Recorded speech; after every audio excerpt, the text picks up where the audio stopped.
Telugu Desam party నాయకులు మీనాక్షి నాయుడన్న గారి సోదరుడు, తర్వాత ఇక్కడ వచ్చినటువంటి బీజేపీ నాయకులు రెడ్డిసన్న గారు, మార్కెట్ యార్డ్ చైర్మన్ భర్త శంకరప్ప గారు, తర్వాత రంగస్వామి గారు, ఇక్కడ ఉన్నటువంటి మరో నాతోటి పార్టీ చైర్మన్ అయినటువంటి దేవేంద్రప్పన్న గారు, మార్కెట్ యార్డ్ వైస్ చైర్మన్ గారు, డైరెక్టర్ రంగస్వామి గారు, శ్రీకాంత్ రెడ్డి గారు, ఇక్కడ రావంత్ మన ఎస్ఐ గారు, ఇక వేదిక మీద ఉన్నటువంటి పెద్దలు, మేమందరం కలిసికట్టుగా ఇక్కడికి వచ్చినప్పుడు అగ్రికల్చర్ డిపార్ట్మెంట్ అయితేవి ఈ గ్రామ రైతులందరూ కూడా మాకు స్వాగతం చెప్పి ఇక్కడికి మా అందరితో మాట్లాడి మీరు క్షుణ్ణంగా వినడానికి కూడా మీ అందరికి కూడా పేరు పేరున ధన్యవాదాలు తెలుపుకుంటూ, మేము మొట్టమొదటి వచ్చిన తర్వాత ఇక్కడ ఉన్నటువంటి ప్రకృతి సేద్యం గురించి చాలా క్షుణ్ణంగా చెప్పినటువంటి మీ పేరేంటారమ్మా? లక్ష్మీదేవి గారు చాలా మాకు తెలియని విషయాలు కూడా కొన్ని చెప్పడం జరిగింది కాబట్టి వారికి ప్రత్యేక ధన్యవాదాలు తెలుపుకుంటూ, భవిష్యత్తులో ఏదైతే సూపర్ 6 ప్రోగ్రామ్ లో భాగంగా మన జగన్మోహన్ రెడ్డి గారు ఏ విధంగా అయితే మొత్తం రాష్ట్రాన్ని అధోగత పాలు చేసినటువంటి పరిస్థితిలో రాష్ట్ర ముఖ్యమంత్రి గారు అప్పుడు భవిష్యత్తులో వచ్చే ఖచ్చితంగా ఎటువంటి పరిస్థితుల్లో తెలుగుదేశం పార్టీ వస్తే, మన ప్రభుత్వం వస్తే, కూటమి ప్రభుత్వం వస్తే అన్ని ఏదైతే చెప్పామో సూపర్ 6 లో భాగంగా అన్ని చేస్తామని చెప్పి చెప్పడం జరిగింది. ఆ సూపర్ 6 లో సంబంధించినటువంటి అన్ని కూడా చేయడం జరిగింది కాబట్టి దాంట్లో భాగమే ఇప్పుడు ఉన్నటువంటి అన్నదాత సుఖీభావ అయితేమి, పిఎం కిసాన్ పథకం అయితేమి ఇదే కాబట్టి ఇప్పుడు అందరు కూడా వక్తలు కూడా చెప్పడం జరిగింది. మొట్టమొదటిగా మేలో 7,000 రూపాయలు వేయడం, ఇప్పుడు 7,000 రూపాయలు జరుగుతున్నా కూడా 6,000 రూపాయలు మొత్తం ఏదైతే చెప్పారో అచ్చు తప్పకుండా 20,000 రూపాయలు వేస్తున్నటువంటి మన తెలుగుదేశం పార్టీ అయితేమి, కూటమి ప్రభుత్వానికి అయితేమి, భవిష్యత్తులో అన్ని సూపర్ 6 పథకాలు అయితేమి, ఇంకా చెప్పని కూడా చేసినటువంటి ఈ గవర్నమెంట్ కి మీరందరూ కూడా చేదోడు వాదోడుగా ఉండి భవిష్యత్తులో అందరూ కూడా మళ్ళీ ఈ కూటమి ప్రభుత్వాన్ని మీరు మర్చిపోకుండా ఎన్నుకుంటే మంచి జరుగుతుందని చెప్పి రైతన్నలకు కూడా అందరికి కూడా తెలియజేస్తూ ఈ కార్యక్రమం ఇంత మంచిగా నడిపినటువంటి అగ్రికల్చర్ అధికారులందరూ కూడా పేరు పేరు ధన్యవాదాలు తెలుపుకుంటూ ముగిస్తున్నాం. సర్పంచ్ గారు కానీ ఎంపీటీసీలు కానీ ఉంటే దయచేసి వేదికకి రావాలి. ప్రభుత్వ ప్రోగ్రామ్ ఇది ఆఫీసర్లు తెలియజేశారంట, వాళ్ళ బాధ్యత వాళ్ళకి తెలియజేశారు. వచ్చి వేదిక మీద నమస్కారం. ఈ నెలలో పడతా ఉంది. వేదిక మీద ఉన్న గౌరవనీయులు డిప్యూటీ కలెక్టర్ గారికి, కంగ్రాచులేషన్స్, మరియు కార్పొరేషన్ చైర్మన్ సుబ్బారెడ్డి గారికి, thank you, Pura corporation chairman Devendra Babu గారికి, పిట్టా రమేశయ్య గారికి, మరియు ఇతర కూటమి పార్టీ నాయకులకు, కార్యకర్తలకు, వేదిక ముందు ఉన్న రైతు బాంధవులందరికీ నమస్కారం. ఇంతవరకు అందరూ చెప్పారు, మేము చెప్పేది ఒకటే. దాదాపు ఈ గ్రామంలో 800 నుంచి 900 మంది రైతులకి 7,000 రూపాయలు ముఖ్యమంత్రి గారు, ప్రధానమంత్రి గారు మీ అకౌంట్ లో జమ చేశారు. ఇప్పుడు కానీ మీరు ఎంతమంది ఉన్నారు రైతులు? 200 మంది లేరు. ఎందుకు? అధికారులందరూ మీకు చెప్పారు. డిప్యూటీ కలెక్టర్ గారు వస్తారు, మిగతా అధికారులందరూ వస్తారు ఇక్కడికి. ఈ రైతు సమస్య అయినా కానీ వేరే ఏదైనా సమస్య అయినా చెప్పుకోవడానికైనా మీరు రావాలి కదా. మీ బాధ్యత. ఇప్పుడు మేమందరం ఎందుకు వచ్చాం? పనులు ఇడిచిపెట్టి ఎందుకు వచ్చాం? మీకు అంతా ఏదైనా సమస్య ఉంటే మాట్లాడి అధికారులకు, మా ముఖ్యమంత్రి గారు కానీ, పవన్ కళ్యాణ్ గారు కానీ, ప్రధానమంత్రి గారు కానీ ఇక్కడ పంపించడం ఎందుకు? మీరు అధికారులతో కలిసి పోండి, రైతుల సమస్యలు తెలుసుకోండి, రైతులకు మనం పంపిస్తున్నా జమ అవుతుందా లేదా తెలుసుకోండి, మనం వాళ్ళు ఏమైనా ప్రాబ్లం ఉంటే అధికారులకు మీరు కానీ తెలియజేయండి అని చెప్పేసి పంపించారు. మేము దాదాపు 2 గంటల సేపు ఇక్కడ ఉన్నాం. ఉన్న రైతులే ఉన్నారు. మరి మీకు రైతులు ఇప్పుడు అధికారులు వచ్చిపోయిన తర్వాత మళ్ళీ మా దగ్గరికి వస్తారు. అలా మాకు ఈ సమస్య ఈ సమస్య. ఇప్పుడు అధికారులు పెద్ద ఆఫీసర్ ఉన్నారు, ఈయన మనకి హెడ్, మన నియోజకవర్గానికి ఈయన హెడ్. ఈయన అనుకుంటే ఏదైనా చేయగలరు మీ సమస్యలు ఏమైనా ఉంటే. డిప్యూటీ కలెక్టర్ గారు వస్తారని చెప్పారు కదా, అందరూ రావాలి కదా. సర్పంచ్ గారు రాలే, ఎంపీటీసీ గారు రాలే, ఇప్పుడు కార్పొరేషన్ చైర్మన్లు వచ్చినారు, డిప్యూటీ కలెక్టర్ గారు వచ్చారు. మీ గ్రామం అభివృద్ధి గురించి కానీ మాట్లాడొచ్చు కదా. ఈ కార్యక్రమాలని తెలియజేయడానికి మమ్మల్ని పంపించారు. దయచేసి ముందు భవిష్యత్తులో ప్రభుత్వ కార్యక్రమాలు ఏదైనా పార్టీ కార్యక్రమాల గురించి మేము చెప్పు. మా పార్టీ కార్యకర్తలు, ఏ పార్టీ నాయకులు ఆ పార్టీ కార్యకర్తలు వాళ్ళు జమ చేసుకుంటారు. ప్రభుత్వ కార్యక్రమాలు ఏమైనా ఉంటే గ్రామంలో ఉన్న పెద్దలు కానీ, గ్రామంలో ఉన్న రైతులు కానీ, ఇతరులు కానీ ఎవరైనా వచ్చి ఈ కార్యక్రమాల్లో పాల్గొనండి.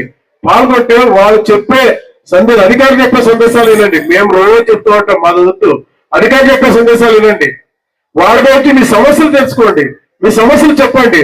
ఇప్పుడు కాకపోయినా ఇంకో రాజుతో వచ్చిన పరిష్కారం అవుతామని చెప్పి తెలియజేస్తూ, దయచేసి ఎప్పుడైనా కానీ ప్రభుత్వ కార్యక్రమంలో అధికారులు పాల్గొన్న సమావేశాలకి ఈ గ్రామమే కాదు నియోజకవర్గ ప్రజలందరికీ మీడియా ద్వారా తెలియజేస్తున్నాం. ఖచ్చితంగా అధికారులు ఉండే ప్రోగ్రామ్ లో ప్రతి ఒక్కరూ లబ్ధిదారులు గారు ఇంకోటి గారు పాల్గొనాలని చెప్పి కోరుకుంటూ ఈ అవకాశం ఇచ్చిన ప్రజలకు మరియు వేదిక మీద పెద్దలందరికీ నమస్కారం తెలియజేసుకుంటూ సెలవు తీసుకుంటాం. Thank you. ఈరోజు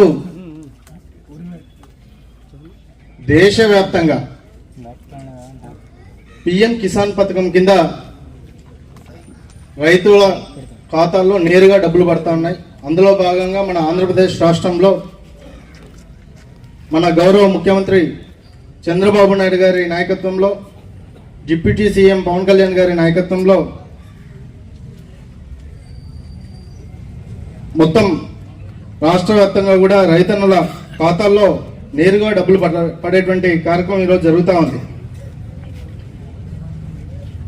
ఆంధ్రప్రదేశ్ రాష్ట్రంలో 46,85,838 మంది రైతుల ఖాతాల్లో నేరుగా 3,174,000 కోట్ల రూపాయలు ఈరోజు డబ్బులు పడుతూ ఉన్నాయి. అందులో భాగంగా మన జిల్లా ఆదోని చెప్పినారు పెద్దలు, మన గ్రామంలో కూడా 877 మంది రైతులకు ఈ యొక్క 7,000 రూపాయలు పడతా ఉన్నాయి. అన్నదాత సుఖీభవ పిఎం కిసాన్ యోజన కారణంగా రైతులు పడేటువంటి ఇబ్బందులను దృష్టిలో పెట్టుకొని రైతులకు ఆసరాగా ప్రభుత్వం ఉండాలనేటువంటి ఆలోచనతోటి కేంద్ర రాష్ట్ర ప్రభుత్వాలు ఈ యొక్క డబ్బులను ఎక్కడా ఒక్క రూపాయి అవినీతి జరగకుండా డైరెక్ట్గా రైతుల ఖాతాల్లో పడి వాళ్లకు లబ్ధి చేకూరేటువంటి కార్యక్రమం ఈరోజు మనం ఇక్కడ చేస్తా ఉన్నాం. రైతన్నలు పట్టణాల్లో మేమైతే తీరిగ్గా 7-7:30 లేస్తాం. రైతన్నలు పాపం 4:30-5కే లేచి వాళ్ళు వెళ్ళిపోతారు పొలాలకి. పాములు ఉంటాయి, చెట్లు ఉంటాయి, పుట్టలు ఉంటాయి, వాన వస్తుంది, అన్నిటినీ ఎదుర్కొని దేశానికి తిండి పెట్టడం కోసం ఎంతో కష్టపడేటువంటి వ్యక్తులు ఈ దేశంలో ఒకవైపు జవాన్లు అయితే మరోవైపు రైతన్నలు.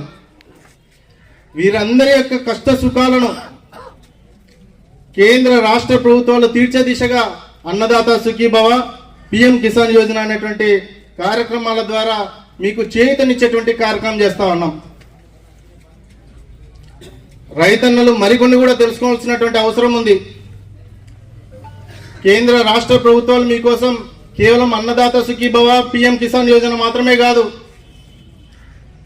ప్రధానమంత్రి ఫసల్ బీమా యోజన అనేటువంటి ఒక కార్యక్రమాన్ని చేపట్టింది దేశవ్యాప్తంగా.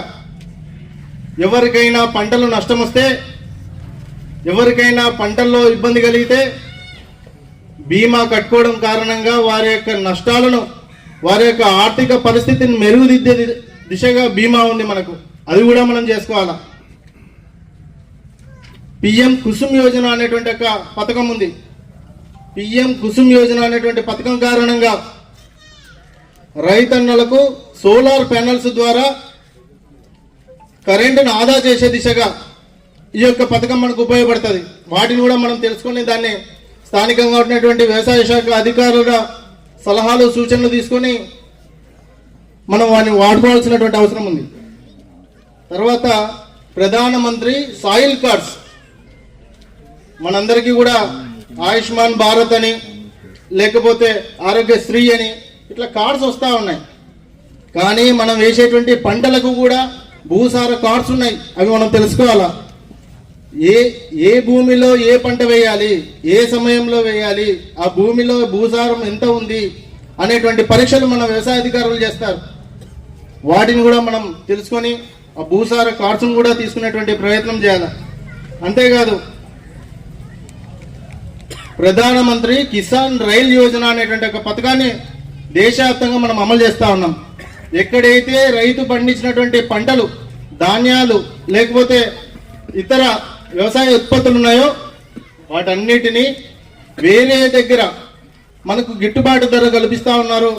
మంచి లాభదాయకమైనటువంటి ప్రాంతాలు ఉన్నాయనుకుంటే వ్యవసాయ అధికారుల ద్వారా మనం ఆ ప్రాంతానికి రైల్ కిసాన్ యోజన అనేటువంటి పథకం ద్వారా మన పంటలను అక్కడ తీసుకెళ్లి అమ్మేటువంటి వసతి కూడా మనకు కేంద్ర రాష్ట్ర ప్రభుత్వాలు కల్పించినాయి. వీటన్నిటిని మనం సమర్థవంతంగా అవగాహన చేసుకొని తెలుసుకొని వాడుకున్నట్లయితే మనకు జరిగేటువంటి నష్టాలు ఆర్థికంగా చితికిపోయేటువంటి పరిస్థితి ఉండకుండా ఉంటుంది. కాబట్టి మనమందరం కూడా వీటి గురించి తెలుసుకొని పథకాలన్నీ కూడా వాడుకుందామని ఈ సందర్భంగా తెలియజేస్తా ఉన్నా. ఎట్లాగో అవకాశం వచ్చింది కాబట్టి రైతుల వైపు నుంచి ఒక విషయాన్ని మన మధ్యలో ఉండేటువంటి సబ్ కలెక్టర్ గారి దృష్టికి తీసుకెళ్లాలనుకుంటా ఉన్నా. కాటన్ కార్పొరేషన్ ఆఫ్ ఇండియా అనేటువంటి CCI స్లాట్ బుకింగ్ విధానంలో రైతులు అనేక ఇబ్బందులు పడతా ఉన్నారు. కేంద్ర ప్రభుత్వము రాష్ట్ర ప్రభుత్వము ప్రతిష్టాత్మకంగా తీసుకుంది CCIని. రైతులకు ఎలాంటి ఇబ్బంది కలగకుండా ప్రతి CCI కేంద్రంలో వసతులు కానీ వాళ్ళ సౌలభ్యాలు కానీ కావాలని కోరుకుంటా ఉంది కేంద్ర ప్రభుత్వం. కానీ కొన్ని కారణాల వల్ల కేంద్ర రాష్ట్ర ప్రభుత్వాలకు చెడ్డ పేరు వచ్చేలాగా జరుగుతూ ఉన్నాయి. స్లాట్ బుకింగ్లో చాలా ఇబ్బందులు కలుగుతూ ఉన్నాయి. రైతులు ఇబ్బంది పడతా ఉన్నారు. వారం 10 రోజుల నుంచి స్లాట్ బుకింగ్ అవ్వట్లేదు. ఆ దిశగా మీరు పరిష్కరించాలని ఈ సందర్భంగా రైతుల పక్షాన కోరుతా ఉన్నాను సార్. అదే మాదిరిగా కొన్ని పేపర్లో కానీ కొన్ని ఛానల్స్లో కానీ తెలిసింది ఏంటంటే కాటా వేసేటప్పుడు ఏదో మోసం జరుగుతూ ఉందని, మాయిశ్చరైజ్లో అవకతవకలు ఉన్నాయని మా దృష్టికి వచ్చింది. మేము కూడా ఒకసారి సందర్శనకు వెళ్ళినప్పుడు మాయిశ్చరైజ్ మిషన్లో అవకతవకలు ఉన్నాయి, వాటిని కూడా మీ దృష్టికి తీసుకొస్తా ఉన్నాం. వాటిని కూడా పరిష్కరించి రైతులందరికీ లబ్ధి చేకూరేలాగా ఎంతో కష్టపడి పండించినటువంటి పత్తి పంట వాళ్ళు CCIకి అమ్మేలాగా మీరు చర్యలు తీసుకోవాలని ఈ సందర్భంగా రైతుల పక్షాన కోరుతూ అవకాశం ఇచ్చినటువంటి పెద్దలందరూ కూడా ధన్యవాదాలు తెలియజేస్తాను. ఇప్పుడు సర్పంచ్ గారు కానీ ఎంపీటీసీలు కానీ ఉంటే దయచేసి వేదికకి రావాలి. ప్రభుత్వ ప్రోగ్రామ్ ఇది. ఆఫీసర్లు తెలియజేశారంట, వాళ్ళ బాధ్యత వాళ్ళకి తెలియజేశారు. మీరు ఏదైనా దగ్గరలో ఉంటే వచ్చి వేదిక మీద అలంకరించవచ్చు. Thank you.